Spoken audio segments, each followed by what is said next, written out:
সত্যি কথা বলতে কচুলতি এভাবে বানালে হাঁড়ির ভাত শেষ হয়ে যাবে ভাবতেও পারিনি। তো কচুলতিগুলো ভালো করে পরিষ্কার করে ছিলে ধুয়ে নেওয়ার পর নুন আর হলুদ দিয়ে সেদ্ধ করতে বসিয়ে দিয়েছি।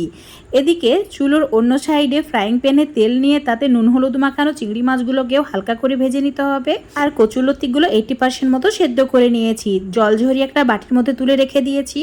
এখন কড়াইয়ে পরিমাণ মতো সর্ষের তেল, তাতে কালো জিরে, বেশ কয়েকটি কাঁচা লঙ্কা, রসুন আর কাঁচা লঙ্কা বাটা দিয়ে ভালো করে কষিয়ে নিতে হবে। তারপর 3 থেকে 4 চামচ মতো সর্ষে বাটা অ্যাড করে দিতে হবে। সামান্য নুন আর হলুদের গুঁড়ো দিয়ে একদম মশলাটা তেল ছাড়া পর্যন্ত কষিয়ে নিয়েছি। সেদ্ধ করা লতিগুলো অ্যাড করে 5-6 মিনিট ভালো করে রান্না করে নিয়েছি। এখন ভেজে রাখা চিংড়ি মাছগুলো দিয়েও আরও 5-6 মিনিট রান্না করতে হবে। তাহলেই রেডি, গরম ভাতের সঙ্গে খাওয়ার জন্য একদম পারফেক্ট হয়েছে।